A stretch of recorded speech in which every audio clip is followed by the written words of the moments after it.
One last walkthrough of all these accessories.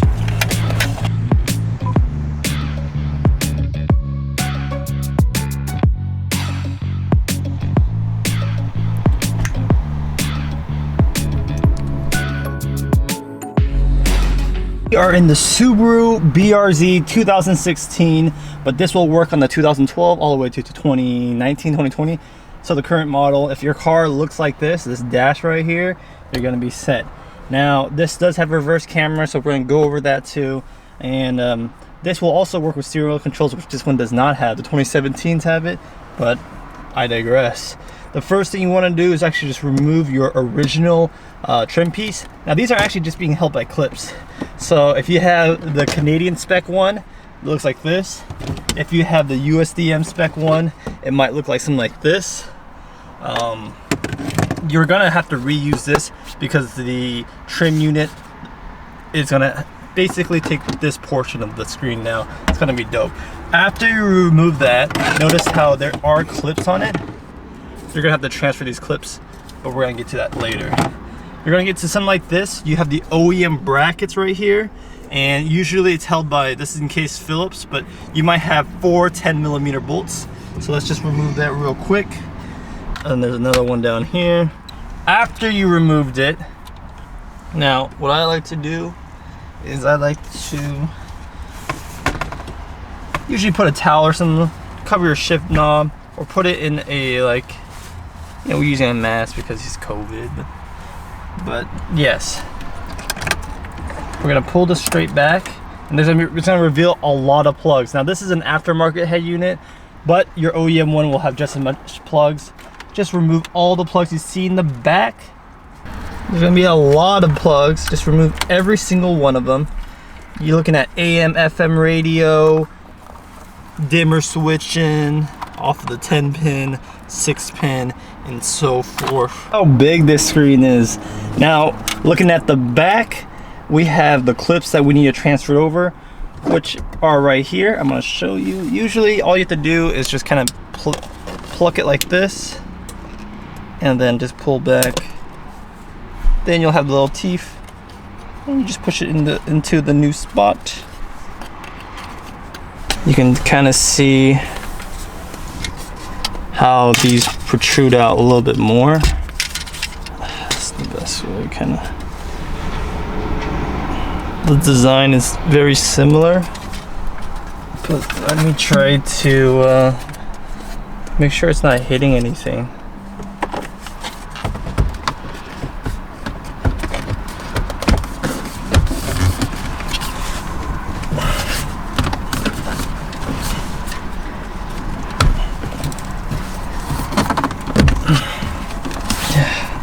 That's how it'll kind of look. It is actually in very snug, just from the friction alone.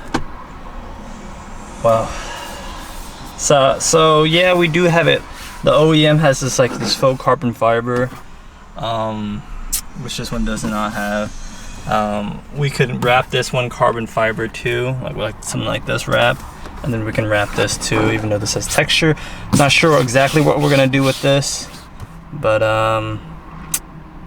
yeah, we might have to get a more flat texture, then we can just wrap it so that it's all the same color. So let me go talk about the wiring configurations.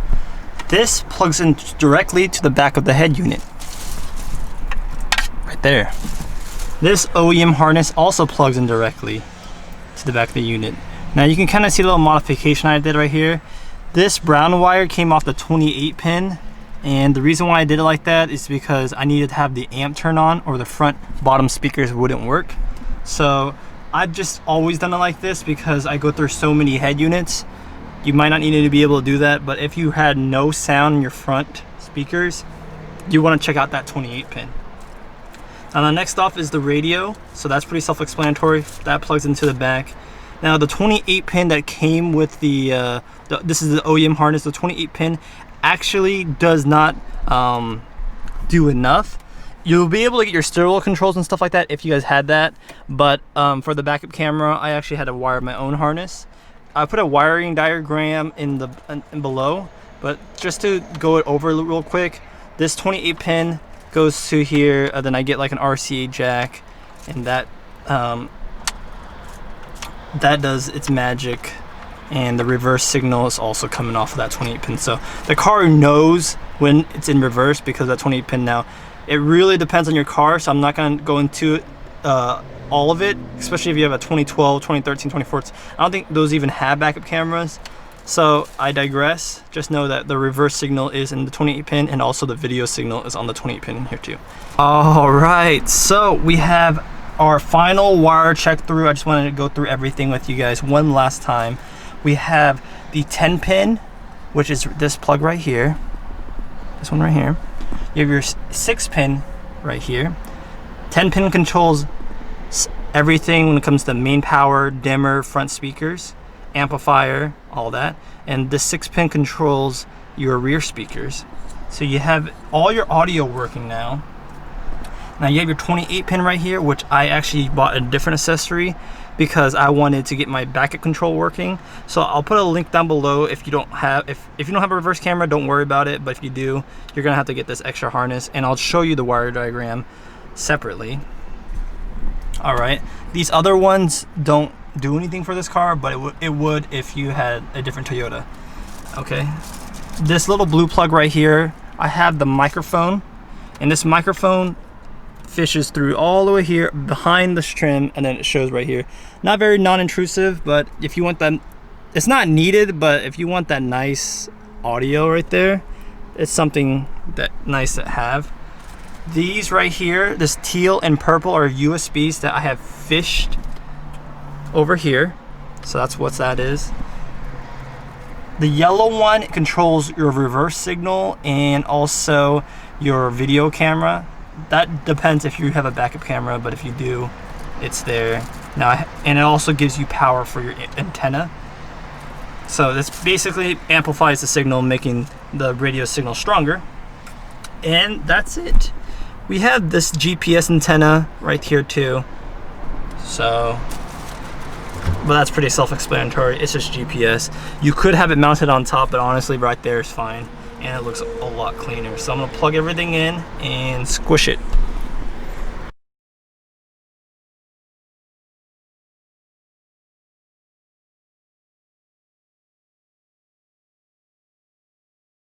All right, so here's the first boot.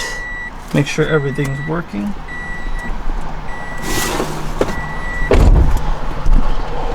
Bam, there it is. Says Toyota, but again, you can change this to Subaru, Lamborghini, Tesla, Acura, anything you want, you can change it to, even your own custom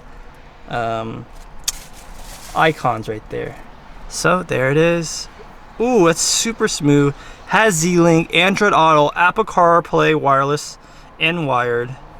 Ooh. I really like the UI, it's very clean, and I can remove this little sticker in a bit. Actually, I'm gonna just remove it right now.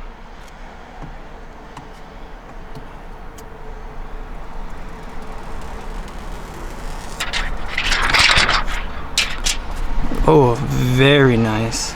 Now let's check if the dimmer switch is working, and it does. Ooh! That's the first time I've seen a UI go into dark mode. That is awesome. Turn the headlights off and then it goes. That's so nice. I know it might be something small, but man, if that works in Z-Link too, that would be a game changer, my friends. It would be a game changer.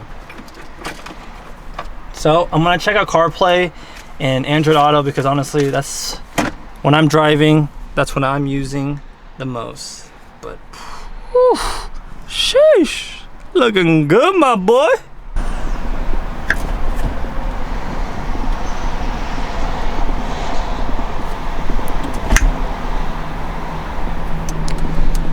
Right, I've been really loving this unit, been playing with it, testing it out and everything. Check this out again. Of course, when you turn on the dimmer switch, it goes into dark mode. I've never seen that before. Super nice. Radio, this is the for a 2-hour in-depth discussion with Katy Perry. Radio looks, the interface looks simple and clean. Music, if you have USB music, or it has 64 gigs internal too, so that's really nice. Video, again, if you have internal 64 gigs, plenty of space. Play Store, YouTube. So let's check out YouTube, how it looks like.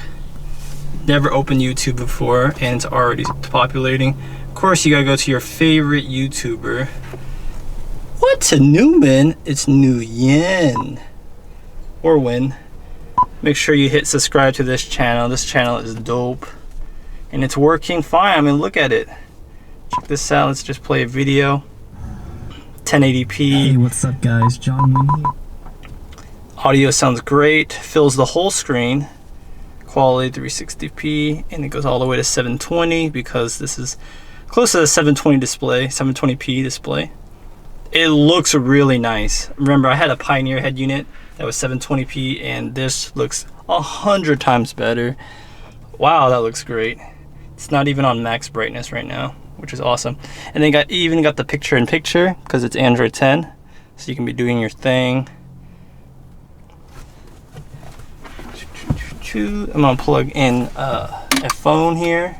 So you can either have wireless Apple CarPlay, but I have Android, so I'm just gonna plug in my S10. This works all dandy and nice. So overall the head unit, let me turn the car on. The head unit is just, whew, that breeze. The head unit is super responsive, looking really fresh. Let's go to the settings and look at the all the features there. So under car settings, you can change the lights. That's called elements. So whatever lights you want. And then we have steering wheel controls, which the BRZ this year doesn't have it, but other years does. Amplifier controls your audio. Navigation. You choose your default navigation apps. It defaults to this, but you can do maps or anything. Very cool. Driving settings. Allow for watching videos. You need to check this if you want to watch YouTube while driving, or otherwise it would be a black screen. And extra settings. Auto sleep controls depending on your battery. You can set it depending on how you want it. Brightness is cool. It has a dark mode now, which I've never seen before. Keep that in auto. That way when you have your headlights on, it just goes into dark mode. And then here's some of the settings I have for the reverse camera, because we do have reverse camera here. So you can change the grid lines and all of that. Whether the volume goes lower. So it does go lower. And then I have the voltage meter right here too. So I keep that on because I'm always on this. Factory settings, you got 126 should be the code. Here you can change the car logo. So it's defaulted to Toyota, but obviously this is a Subaru. Or you can have your own custom user one, which I don't have any. But if you want to have your own logo, this is where you would put it in there. But for this case, we're going to use Subaru. Here's some radio presets. We're in America, so our last band is 107.9. So I'm just going to change it to America. And there's a bunch of other settings you can do. Key study is right here if you want your own hotkeys. And this is going to more technical stuff, but I'm just going to show you what it's capable of. You can change the amp volume and stuff like that too if you do hear like any weird noises. So I'm going to apply that. Apply and exit. So it needs a reboot to do the whole bootloader. But yeah, overall, this head unit has been great. I've loved every addition they added. That dark mode, the UI looks clean and simple. So thank you guys for watching. If you guys were interested, pick this up. Links down below. And smash that like button, guys. It helps out a lot. I'll see you guys in the next one. Peace.